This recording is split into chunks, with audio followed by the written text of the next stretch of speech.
Hello viewers, welcome to BGS classes. ఈ రోజు వీడియోలో మనం వీక్లీ కరెంట్ అఫైర్స్ కాదండి, యాక్చువల్లీ అక్టోబర్ మంత్ లో మనకు వచ్చినటువంటి అన్ని హిస్టరీ, ఆర్ట్ అండ్ కల్చర్ కి సంబంధించినటువంటి కరెంట్ అఫైర్స్ అన్ని కూడా ఈ రోజు వీడియోలో డిస్కస్ చేద్దాం. లైక్ ఫ్రమ్ అన్ని టాపిక్స్ అన్ని కవర్ చేసేలాగా, అంటే 100 years of self respect movement కావచ్చు, తిరుపూర్ కుమారన్ అండ్ సుబ్రహ్మణ్య శివ, వీళ్ళకి ప్రైమ్ మినిస్టర్ నరేంద్ర మోడీజీ గారు ట్రిబ్యూట్ అనేది ఇవ్వడం జరిగింది. ఎందుకు ఇచ్చారు, వీళ్ళ యొక్క ఇంపార్టెన్స్ ఏంటి, శైవిజం అండ్ వైష్ణవిజం గురించి మద్రాస్ హైకోర్టు ఇచ్చినటువంటి జడ్జిమెంట్ ఏంటి, అలాగే యునెస్కో తీసుకొచ్చిన వర్చువల్ మ్యూజియం ఏంటి, ఎందుకు తీసుకొచ్చారు, అండ్ దెన్ మహాత్మా గాంధీ, అలాగే మహాత్మా గాంధీకి దివాళీకి ఉన్నటువంటి సంబంధం ఏంటి ఫ్రమ్ 1947, అలాగే కాంతార మూవీ రిలీజ్ అయింది కదా, ఈ కాంతార మూవీకి మన ఇండియన్ హిస్టరీకి ఉన్నటువంటి సంబంధం ఏంటి, దీని నుంచి మనం ఏం నేర్చుకోవచ్చు, అలాగే రాష్ట్రీయ ఏకతా దివస్ అండ్ బృందావని వస్త్రాల లోన్ అనమాట, ఇది ఎందుకు వచ్చింది న్యూస్ లో అనేది ఈ రోజు వీడియోలో కవర్ చేద్దాం. రైట్, సో ఫస్ట్ టాపిక్ గనక మనం చూస్తే 100 years of self respect movement. Self respect movement అనేది అసలు ఎప్పుడు వస్తుంది అంటే మనకి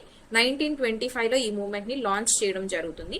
2025 కి 100 years కంప్లీట్ చేసుకుంది కాబట్టి మనం దీని గురించి డిస్కస్ చేయడం అనేది జరుగుతుంది అనమాట. ఓకే, సో ఫస్ట్ దీన్ని ఎవరు ఫౌండ్ చేశారంటే, దీన్ని ఎవరు ఎస్టాబ్లిష్ చేశారు, ఈ మూవ్మెంట్ ఎవరు స్టార్ట్ చేశారు అంటే ఈవి రామస్వామి గారు స్టార్ట్ చేయడం జరుగుతుంది. ఈయనకి మనం ఇచ్చిన టైటిలే పెరియార్ అనమాట, అందుకే ఈయన్ని మనం పెరియార్ అని కూడా పిలవడం జరుగుతుంది. మరి ఎక్కడ స్టార్ట్ అయింది ఈ యొక్క మూవ్మెంట్ అంటే తమిళనాడులో స్టార్ట్ అవ్వడం జరుగుతుంది.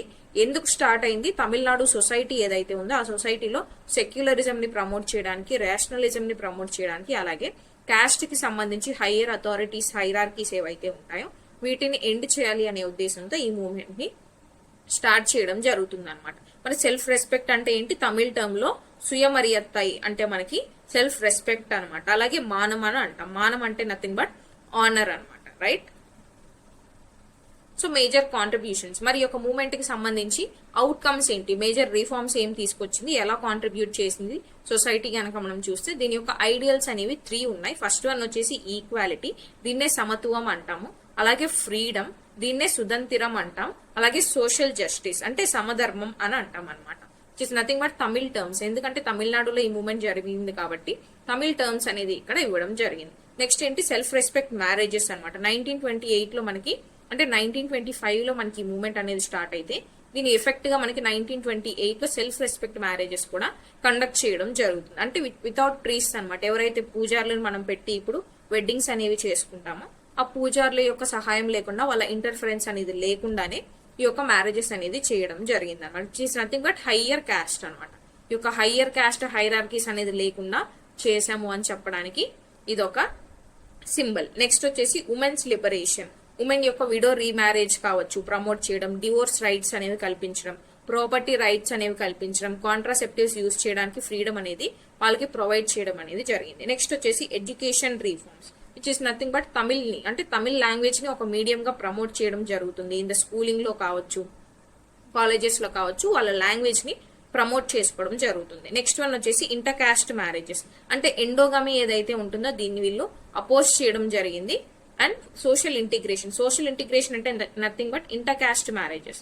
ఇంటర్ కాస్ట్ మ్యారేజెస్ అనేవి జరిగినప్పుడు మనకి సోషల్ ఇంటిగ్రేషన్ అనేది జరుగుతుంది అని ఇంటర్ కాస్ట్ మ్యారేజెస్ ని ప్రమోట్ చేయడం కూడా జరుగుతుంది. మరి పొలిటికల్ గా ఏం ఇంపాక్ట్ జరిగింది ఈ యొక్క సెల్ఫ్ రెస్పెక్ట్ మూవ్మెంట్ వల్ల అని అంటే, light the foundation for the Dravidian parties అనమాట. అంటే ఇప్పుడు మనకి తమిళనాడులో ఉన్నటువంటి ద్రవిడ మున్నేత్ర గజగం పార్టీ కావచ్చు, దీనిలో నుంచి ఫామ్ అయినటువంటి ఆల్ ఇండియా అన్నా ద్రవిడ మున్నేత్ర గజగం పార్టీ కావచ్చు, ఇవి రెండు కూడా ఎక్కడి నుంచి ఫామ్ అవుతాయి అంటే సెల్ఫ్ రెస్పెక్ట్ మూవ్మెంట్ నుంచే మనకి ఈ మూవ్మెంట్స్, ఈ పార్టీస్ అనేవి ఫార్మేషన్ అవ్వడం జరుగుతుంది అనమాట. This is with respect to self respect movement. మరి నెక్స్ట్ టాపిక్ ఏంటి, తిరుపూర్ కుమారన్ అండ్ సుబ్రహ్మణ్య శివ, వీళ్ళిద్దరు ఎందుకు న్యూస్ లో ఉన్నారు అంటే రీసెంట్ గా వీళ్ళ బర్త్డేస్ రోజు ఏదైతే ఉందో సేమ్ డే వీళ్ళ బర్త్డేస్ అనేవి ఉన్నాయి. 4th October వీళ్ళ బర్త్డే ఉంటుంది అనమాట, ఇద్దరిది సేమ్ డే ఉంటుంది. సో ఆ రోజు మనకి ప్రైమ్ మినిస్టర్ వీళ్ళిద్దరికి ట్రిబ్యూట్ పే చేయడం జరిగింది. అందరూ వీళ్ళని చూసి ఇన్స్పైర్ అవ్వాలి అని కూడా మనకి ప్రైమ్ మినిస్టర్ నరేంద్ర మోడీజీ గారు చెప్పడం జరిగింది. అసలు వీళ్ళిద్దరి యొక్క కాంట్రిబ్యూషన్ ఏంటి మన ఇండియన్ హిస్టరీలో అని గనక మనం చూస్తే, నేను ఇందాక చెప్పాను కదా 4th October వీళ్ళ బర్త్ యానివర్సరీ అనేది ఉంటుంది. అండ్ దెన్ ఇతన్ని అబౌట్ తిరుపూర్ కుమారన్, ఈయన్నే మనం ఏమని పిలుస్తాము అని అంటే కోడికాత కుమారన్ అని పిలుస్తాం. అంటే this is the Tamil term అనమాట, which is nothing but Kumaran who protected the flag అనమాట. ఎందుకు ఫ్లాగ్, బికాస్ ఎప్పుడైతే మన కొలోనియల్ టైం పీరియడ్ ఇన్ 1932 లో కొలోనియల్ టైం పీరియడ్ లో ఫ్లాగ్ ని మనం బ్యాన్ చేసుకోవడం జరుగుతుంది. ఇండియన్ ఫ్లాగ్ అనేది ఎవరు యూజ్ చేయకూడదు అని బ్యాన్ చేయడం జరుగుతుంది. బట్ తిరుపూర్ ఏం చేస్తారు అంటే ఆ ఫ్లాగ్ ని తీసుకెళ్లి ఒక ప్రొటెస్ట్ లో యూజ్ చేయడం జరుగుతుంది. యూజ్ చేయడం వల్ల ఏం జరుగుతుంది, ఆ యొక్క ప్రొటెస్ట్ లో యొక్క పోలీస్ అసాల్ట్ అనేది జరిగి అక్కడే ఈయన చనిపోవడం జరుగుతుంది ఇన్ ద ప్రొటెస్ట్ అనమాట. రైట్, అందుకే ఈయన ఏమని పిలుస్తాము, కోడికాత కుమారన్ అని. అంటే ఎవరైతే ఫ్లాగ్ ను ప్రొటెక్ట్ చేస్తూ ప్రాణాలు విడిచారో ఆయన మనం ఇలా టైటిల్ అనేది ఇవ్వడం జరిగింది. రైట్, అలాగే లెగసీ అంటే ఈయనకి ఇంపార్టెన్స్ ఇస్తూ ఈయన మరణానికి మనం గుర్తుగా ఏం చేసాం మన ఇండియన్ గవర్నమెంట్ అంటే ఒక కోమెమరేటివ్ స్టాంప్ అనేది ఇండియన్ పోస్ట్ అనేది 2004 లో రిలీజ్ చేయడం జరుగుతుంది. Right, so next second person గురించి ఏమన్నాము, సుబ్రహ్మణ్య శివ అని అన్నాం. ఈయన కూడా 4th అక్టోబర్ ని మనకి తమిళనాడులోనే జన్మించడం జరుగుతుంది. ఈయన ఏమని పిలుస్తాము అంటే శివం ఆర్ వీరమురసు అని పిలవడం జరుగుతుంది అనమాట. మరి ఈయనకి ఇన్స్పిరేషన్ ఎవరు అని అంటే క్లోజ్ అసోసియేట్స్ ఆఫ్ మనకి ఫ్రీడమ్ ఇండియన్ హిస్టరీ చదువుతున్నప్పుడే మనకి quit India movement time period లో మనం చూస్తాము. లైక్ విఓ చిదంబరం గురించి కానీ సుబ్రహ్మణ్య భారతి గురించి కానీ మనం చదవడం జరుగుతుంది. వీళ్ళ ద్వారా ఇన్స్పైర్ అయ్యి ఈయన మనకి ఈ యొక్క పాలిటిక్స్ లో ఎంటర్ అవ్వడం జరుగుతుంది అనమాట. మరి ఈయనేం ప్రతిష్ఠించారు లేదంటే ఇన్స్టాల్ చేశారు అని అంటే ధర్మ పరిపాలనా సమాజం. ఈ యొక్క ధర్మ పరిపాలనా సమాజాన్ని ఈయన ఫౌండర్ అనమాట. రైట్, అంటే స్థాపించడం జరిగింది ఇన్ తిరువనంతపురం అంటే కేరళలో దీన్ని స్థాపించడం జరుగుతుంది. అలాగే మంత్లీ మ్యాగజైన్స్, ప్రతి ఒక్క నేషనల్ లీడర్స్ ఎవరైతే ఉన్నారో వాళ్ళు మనకి మ్యాగజైన్స్ అనేవి రిలీజ్ చేయడం జరుగుతుంది. అలాగే ఈయన కూడా మనకి మంత్లీ మ్యాగజైన్ జ్ఞానపను అనేది రిలీజ్ చేయడం జరిగింది. అలాగే వీక్లీ మ్యాగజైన్ ప్రపంచ మిత్రన్ అనేది కూడా మనకి రిలీజ్ చేయడం జరుగుతుంది.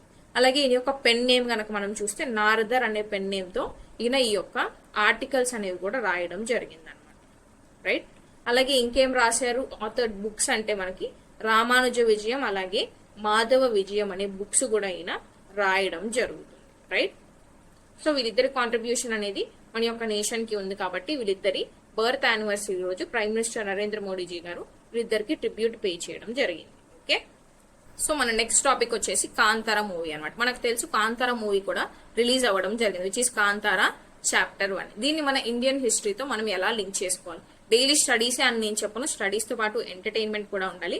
బట్ ఆ ఎంటర్టైన్మెంట్ ని మనం మన స్టడీస్ కి ఎలా లింక్ చేసుకోవాలి అనేది కూడా మనకి రావాలన్నమాట. రైట్, సో ఇప్పుడు కాంతారా మూవీని మన ఇండియన్ హిస్టరీకి ఎలా రిలేట్ చేయొచ్చో చూద్దాం. మనం కాంతారా మూవీలో కనుక చూస్తే బార్టర్ సిస్టమ్ అనేది ఫాలో అవుతారు. లైక్ ఎవరైతే కాంతారా పీపుల్ ఉంటారో అంటే హీరో సైడ్ వాళ్ళు ఈ యొక్క బందర్ పోర్టుకు వచ్చి వాళ్ళ దగ్గర వాళ్ళు పండించినటువంటి ప్రోడక్ట్స్ ఏవైతే ఉంటారో అవి తీసుకొచ్చి ఎక్స్చేంజ్ చేసుకుంటారు. అంటే వాళ్ళకి వీళ్ళు ఏమిస్తారు, వీళ్ళు ఇచ్చినటువంటి ప్రోడక్ట్స్ అగ్రికల్చర్ ప్రోడక్ట్స్ కి వాళ్ళు లైక్ పాటరీ కానీ ఇలాంటివన్నీ కూడా ఇన్ రిటర్న్ ఇవ్వడం జరుగుతుంది. ఇలా ప్రోడక్ట్స్ ఎక్స్చేంజ్ చేసుకునే దాన్ని ఏమంటాము అంటే బార్టర్ సిస్టమ్ అని అంటాం. ఇది మనం ఇండస్ వ్యాలీ సివిలైజేషన్ అంటే మన ఏన్షియంట్ టైం పీరియడ్ లో Indus valley civilization time period నుంచి కూడా ఈ సిస్టమ్ ని ఫాలో అవ్వడం జరుగుతుంది.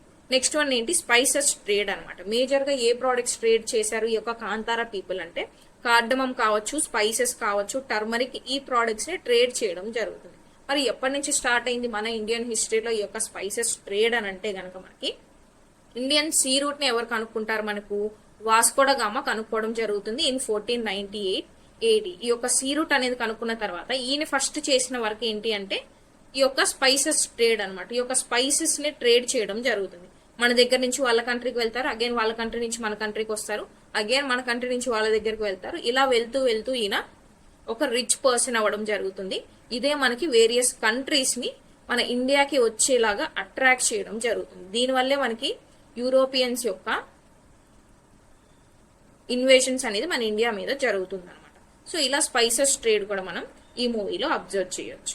మరి నెక్స్ట్ వన్ ఏంటి, పోర్చుగీస్ జనరల్స్. మీరు కనుక అబ్జర్వ్ చేసింటే white and red colour dress లో పోర్చుగీస్ జనరల్స్ అనే వాళ్ళని కూడా ఈ మూవీలో రిప్రజెంట్ చేయడం జరిగింది. సో ఈ పోర్చుగీస్ జనరల్స్ మనకి ఏం చెప్తారు, పోర్చుగీస్ ఎవరైతే యూరోపియన్ పవర్స్ ఉన్నారో వీళ్ళ నుంచి మన మీద ఇన్ఫ్లుయెన్స్ అంటే అడ్వెంట్ ఆఫ్ యూరోపియన్స్ టాపిక్ లో మనం చూస్తాం.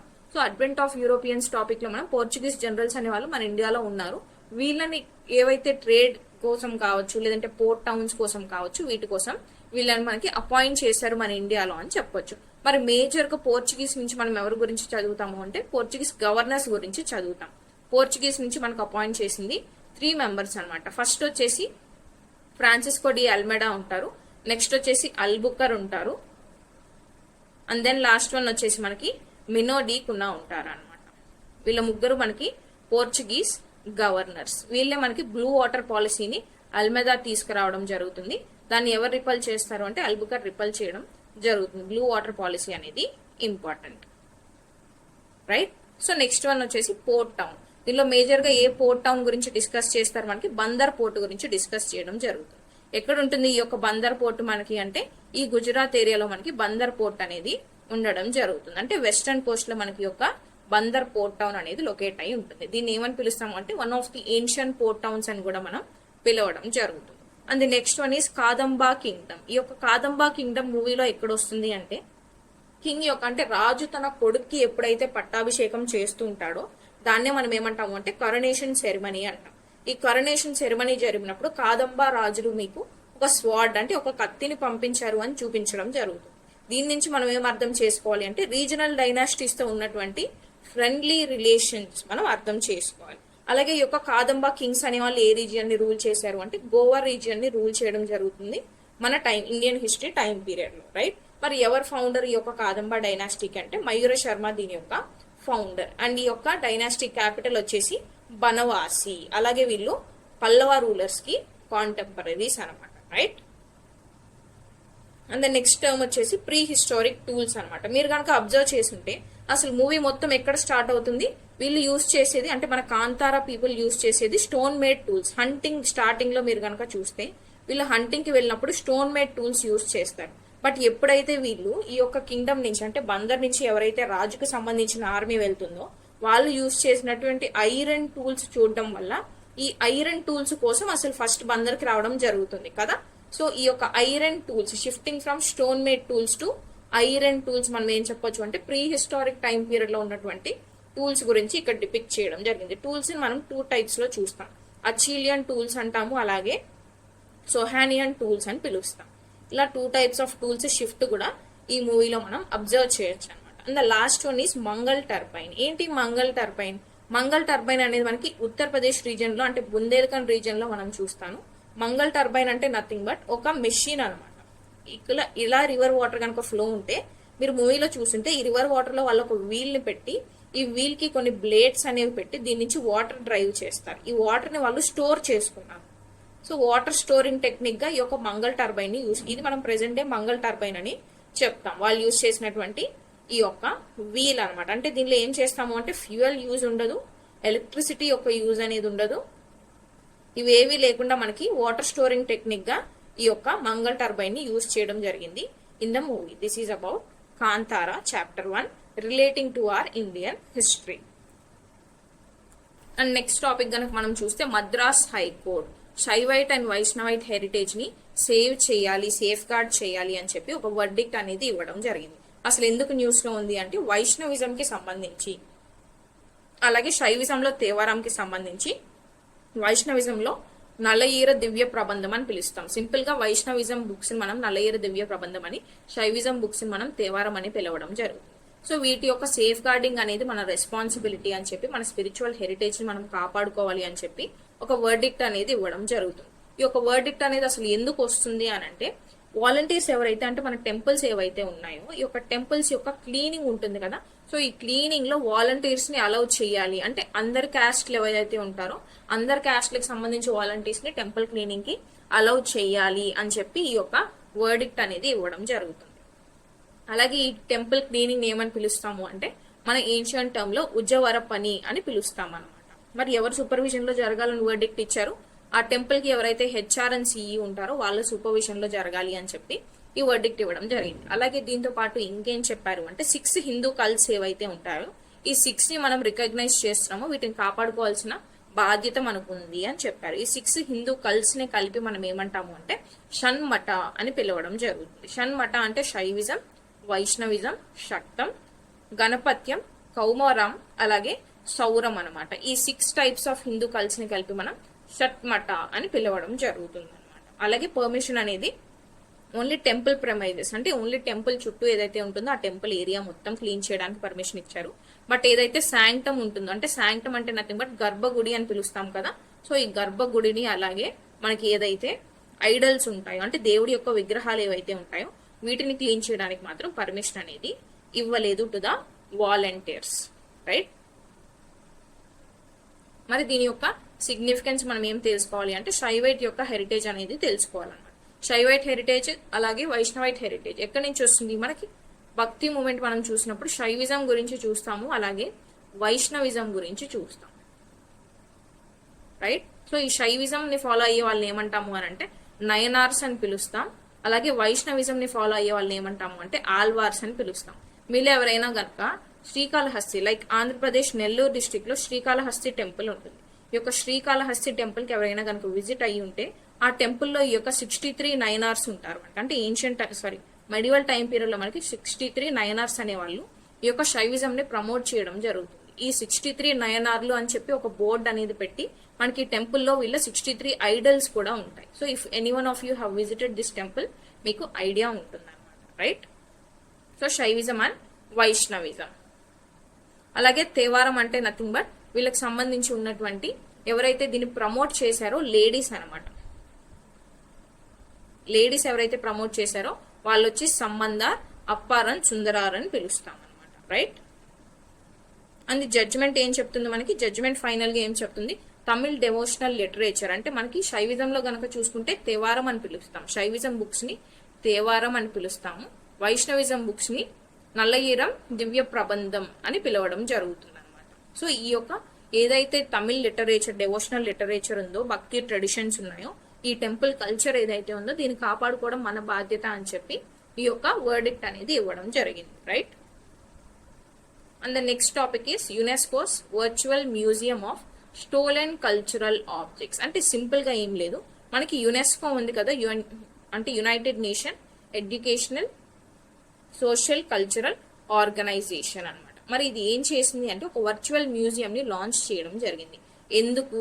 ఏవైతే లూటెడ్ ఆర్టిఫాక్ట్స్ అంటే మనకి ఏన్షియంట్ టైం పీరియడ్ నుంచి ఉన్నటువంటి ఆర్టిఫాక్ట్స్ కావచ్చు, ఆ టూల్స్ కావచ్చు, లేదంటే ఏవైతే మనకి థింగ్స్ ఉంటాయో ఏన్షియంట్ టైం పీరియడ్ యొక్క ఎవిడెన్సెస్ అని చెప్పొచ్చు. To be very particular, evidences ఏవైతే ఉన్నాయో ఇవన్నీ కూడా ఏవైతే అంటే దొంగతనం చేయబడ్డాయో, లేదంటే ట్రాఫికింగ్ అంటే ఇల్లిసిట్ ట్రాఫికింగ్ అంటే తెలియకుండా వేరే దగ్గరికి వీటిని ట్రేడ్ చేసేయడం కానీ, కొలోనియల్ ఎరా టైం పీరియడ్ నుంచి ఎప్పుడైతే వీటిని దొంగతనం చేసేయడం కానీ జరిగిందో వాటన్నిటిని కూడా సేవ్ చేయాలి అని చెప్పి ఒక వర్చువల్ మ్యూజియం ని లాంచ్ చేయడం జరిగింది అనమాట. ఇందులో 840 ఐటమ్స్ ని 46 నేషన్స్ అంటే 46 దేశాల నుంచి 840 వస్తువుల్ని ఇక్కడ పొందుపరచడం జరిగింది. ఫ్రమ్ 9th సెంచరీ కూడా, అంటే మన ఇండియాలో ఉన్నటువంటి ఛత్తీస్గఢ్ లో ఉన్న మహాదేవ్ టెంపుల్ నుంచి కూడా 9th సెంచరీకి సంబంధించిన 2 ఐటమ్స్ ని కూడా ఇందులో పొందుపరచడం జరిగింది అని చెప్పారు. మరి ఇది దేన్ని ప్రమోట్ చేస్తుంది అంటే డిజిటల్ రిపాట్రియేషన్. డిజిటల్ రిపాట్రియేషన్ అంటే నథింగ్ బట్ ఏదైతే మన హెరిటేజ్ ఉందో దాన్ని మనం కాపాడుకోవాలి. దాన్ని ఎలా కాపాడుతున్నామో డిజిటల్ గా యూజ్ చేసి, అంటే ఇప్పుడున్నటువంటి డిజిటల్ టెక్నాలజీని యూజ్ చేసి ఇంటర్పోల్ తో వీళ్ళు కొలాబరేట్ అయ్యి దీన్ని ప్రొటెక్ట్ చేయడం జరుగుతుంది అని చెప్తున్నారు అనమాట. రైట్. ద నెక్స్ట్ టాపిక్ వచ్చేసి Mahatma Gandhi call for harmony on Diwali 1947. మరి దేని గురించి చెప్తుంది? అసలు మహాత్మా గాంధీకి మన ఇండియన్ హిస్టరీకి దివాళీకి ఉన్నటువంటి సంబంధం ఏంటి అని కనుక మనం చూస్తే, మనం రీసెంట్ గా దివాళీ సెలబ్రేట్ చేసుకున్నాం ఇన్ 2025. రైట్. మరి 1947 లో ఎలా సెలబ్రేట్ చేసుకున్నాము? 1947 ఆగస్ట్ 15th మనకి ఇండిపెండెన్స్ వచ్చింది. ఇది మనకి తెలుసు. ఎలా ఇండిపెండెన్స్ వచ్చింది? On communal differences. Communal differences అనేవి చాలా వరకు వచ్చాయి. ఇండియా, పాకిస్తాన్, హిందూస్, ముస్లిమ్స్ వీళ్ళ మధ్య డిఫరెన్సెస్ అనేవి ఉన్నాయి. సో ఇవన్నీ ఉండగానే మనకి పార్టిషన్ జరిగింది. పార్టిషన్ జరిగిన తర్వాత ప్రిన్స్లీ స్టేట్స్ అనేది కొన్ని జాయిన్ అవ్వడం జరిగింది, కొన్ని జాయిన్ అవ్వకపోవడం జరిగింది. దీనికోసం సర్టైన్ ఆపరేషన్స్ అనేవి కూడా మనం తీసుకొచ్చి ఇండియాని, పాకిస్తాన్ ని సపరేట్ చేసుకున్నాం. సో చేసుకున్నప్పుడు వీళ్ళ మధ్య పీస్ అనేది, అంటే సెక్యులరిజం అనేది కొంతవరకు డ్యామేజ్ అవ్వడం జరిగింది అని మనం చెప్పొచ్చు. సో ఈ యొక్క సెక్యులరిజం ఎప్పుడైతే డ్యామేజ్ అయిందో ఇండియన్స్ అప్పుడు ఈ యొక్క దివాళీని సెలబ్రేట్ చేసుకోవడానికి రెడీగా లేరు. 1947 లో మనకి ఎప్పుడు వచ్చింది దివాళీ? November 12th దివాళీ వస్తుంది అనమాట.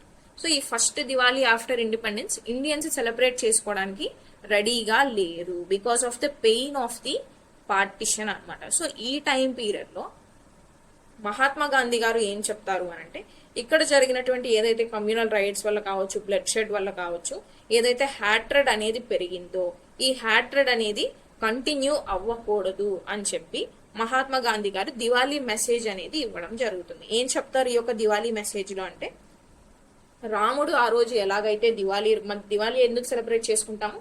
రాముడు ఆ రోజు మనకి తిరిగి అయోధ్యకి రావడం జరుగుతుంది. ఆల్ ది కింగ్ యొక్క పవర్స్, అంటే కింగ్ చేయాల్సినటువంటి డ్యూటీస్ అన్ని టేకప్ చేయడం జరుగుతుంది అని ఎలాగైతే చెప్పుకుంటామో, అంటే good is won against the bad అని చెప్తాం కదా. సో ఇది ఎలాగైతే చెప్తామో సేమ్ ఇలానే కన్సిడర్ చేసి మనకి ఉన్నటువంటి బ్యాడ్ ఆర్ డార్క్నెస్ అనేది పోయింది, మనం ఇప్పుడు సెలబ్రేట్ చేసుకోవాలి విత్ ద లైట్స్ అని చెప్పి గాంధీజీ గారు ఆ రోజు ఈ యొక్క మెసేజ్ అనేది ఇవ్వడం జరుగుతుంది అనమాట. That is the link between Gandhiji and Diwali celebration in 1947, right.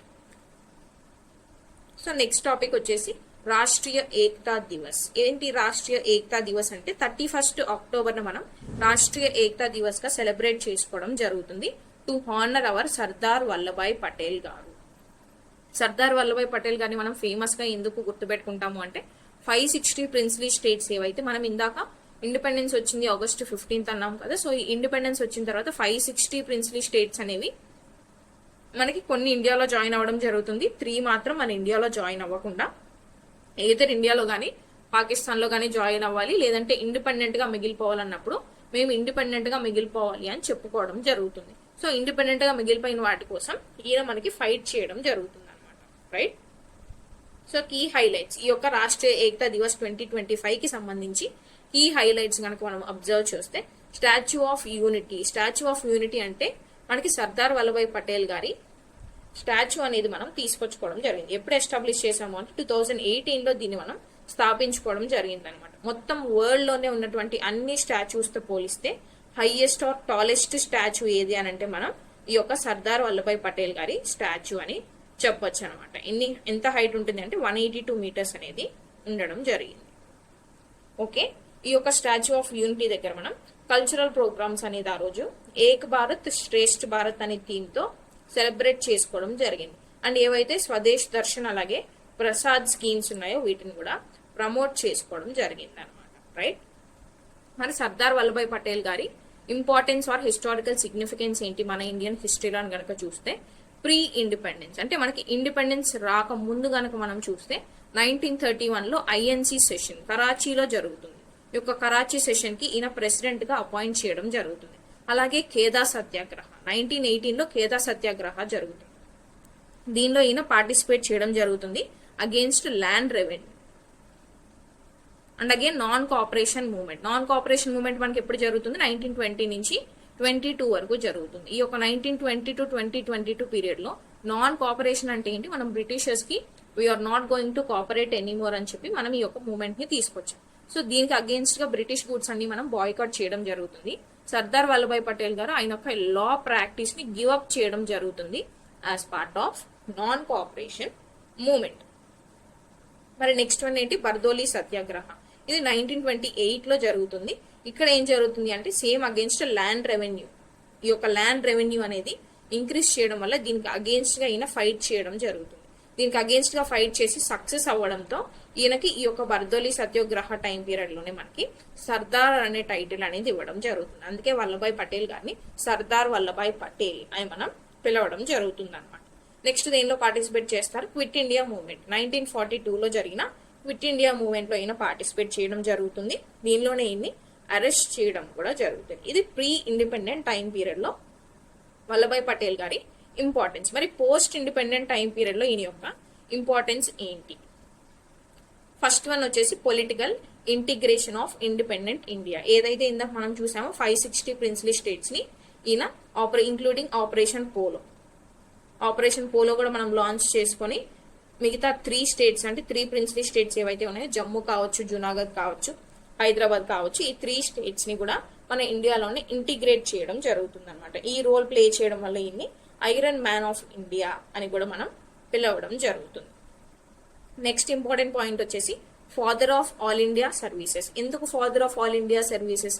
Because మన ఆల్ ఇండియా సర్వీసెస్ ఏవైతే ఉన్నాయో వాటిని స్టీల్ ఫ్రేమ్ అని ఈయన పిలవడం జరుగుతుంది అనమాట. అందుకే ఈయన్ని father of all India services అని పిలవడం జరుగుతుంది. అలాగే దీనికి సంబంధించి కొన్ని రికమెండేషన్స్ కూడా ఆ టైంలో ఈయన సజెస్ట్ చేయడం జరుగుతుంది. అలాగే స్టాచ్యూ ఆఫ్ యూనిటీని ఈయన గుర్తుగా మనం స్టాచ్యూ ఆఫ్ యూనిటీని మనం 2018 లో ఎస్టాబ్లిష్ చేసుకోవడం జరుగుతుంది, right. And the last topic is Brindavani వస్త్ర లోన్. ఏంటి బృందావని వస్త్ర లోన్ ఎందుకు న్యూస్ లో ఉంది అంటే, బృందావని వస్త్ర is nothing but textile factory అండి. ఒక టెక్స్టైల్ ఫ్యాక్టరీ ఇప్పుడు ఎందుకు న్యూస్ లో ఉంది అని కనుక మనం చూస్తే, బ్రిటిష్ మ్యూజియం అనేది ప్రస్తుతానికి ఇది బ్రిటిష్ చేతిలో ఉంది. ఈ యొక్క బ్రిటిష్ మ్యూజియం ఏదైతే ఉందో దీన్ని బ్రిటిష్ గవర్నమెంట్ అస్సాంకి మేము లెండ్ చేస్తాము అంటే నథింగ్ బట్ రెంట్కి ఇస్తాము ఫర్ 18 months. ఎందుకు 18 months రెంట్కి ఇస్తాము అంటే ఏదైతే 2027లో ఎగ్జిబిషన్ జరుగుతుందో అందులో దీన్ని మీరు పొందుపరచడానికి మేము దీన్ని మీకు రెంట్కి ఇస్తాము అని బ్రిటిష్ మ్యూజియం అనౌన్స్ చేయడం జరిగింది అనమాట. అందుకే ఇది మనకి న్యూస్ లో ఉంది. మరి యొక్క బృందావని వస్త్ర అంటే ఏంటి అన్నాము, సిల్క్ టెక్స్టైల్ ఫ్యాక్టరీ అనమాట. ఈ యొక్క సిల్క్ టెక్స్టైల్ మీద దేని గురించి డిపెక్ట్ చేసి ఉంటారు అంటే లార్డ్ కృష్ణ గురించి, ఆయన యొక్క లైఫ్ లో జరిగినటువంటి ఇన్సిడెంట్స్ గురించి ఈ యొక్క సిల్క్ టెక్స్టైల్స్ మీద మనం ప్రింట్ చేయడం జరుగుతుంది. మరి ఇది ఎప్పటి నుంచి స్టార్ట్ అయింది, ఎవరు స్టార్ట్ చేశారు అంటే కొచ్చి కింగ్ వచ్చేసి నారాయణన్ ద్వారా దీన్ని స్టార్ట్ చేయడం జరుగుతుంది. ఇది గైడెన్స్ ఇచ్చింది వచ్చి శ్రీమంత శంకర్ దేవ్ అని పిలుస్తాం. ఎవరి శ్రీమంత శంకర్ దేవ్ అని కనుక మనం చూస్తే ఈయన భక్తి మూమెంట్ టైం పీరియడ్ లో సెయింట్ అనమాట, రైట్. సో శ్రీమంత శంకర్ దేవ్ మనకి ఏకశరణ ధర్మాన్ని ప్రపోజ్ చేయడం జరుగుతుంది. అంటే ఈ యొక్క ఫిలాసఫీని మనకి ఇంట్రడ్యూస్ చేయడం జరుగుతుంది. అలాగే ఓన్లీ వన్ గాడ్ అంటే ఒక్క దేవుడిని మాత్రమే పూజించాలి, అది కూడా కృష్ణుడిని పూజించాలి అని మనకి చెప్పడం జరుగుతుంది. అండ్ దెన్ ఐడల్ వర్షిప్ అంటే విగ్రహ ఆరాధన ఏదైతే ఉందో దాన్ని రిజెక్ట్ చేయడం జరుగుతుంది. అలాగే క్యాష్ ని రిజెక్ట్ చేయడం జరుగుతుంది. యానిమల్ సాక్రిఫైస్ అనేది ఆపేయాలి అని కూడా మనకి చెప్పడం జరుగుతుంది. అండ్ దెన్ నెక్స్ట్ వచ్చేసి దేన్ని ప్రమోట్ చేశారు అంటే ఈక్వాలిటీ. సొసైటీలో మెన్ అండ్ ఉమెన్ మధ్య ఈక్వాలిటీ ఉండాలి, ఫ్రెటర్నిటీ అంటే బ్రదర్హుడ్ అనేది ఉండాలి, అలాగే ఉమెన్ పార్టిసిపేషన్ అనేది ఇంక్రీజ్ అవ్వాలి అని చెప్పడం జరిగింది. అలాగే ఈయన యొక్క టీచింగ్స్ అనేది ఎవరిని ఇన్ఫ్లుయెన్స్ చేశాయి ఆ టైం పీరియడ్ లో అంటే Ahom kingdoms and coach kingdoms. మరి యొక్క అహోమ్ కి సంబంధించి రీసెంట్ గా ఒక సైట్ ఏదైతే ఉందో అది మనకి యునెస్కో వరల్డ్ హెరిటేజ్ సైట్ గా రికగ్నైజ్ చేయడం జరిగింది. ఆ సైట్ ఏంటి అని కనుక మీకు గుర్తుంటే కమెంట్ సెక్షన్ లో కమెంట్ చేయండి and I will also give you the correct answer.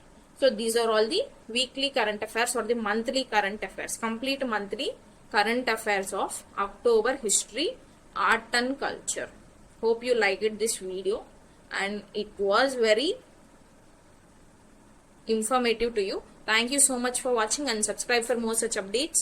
See you all tomorrow. Take care. Bye bye.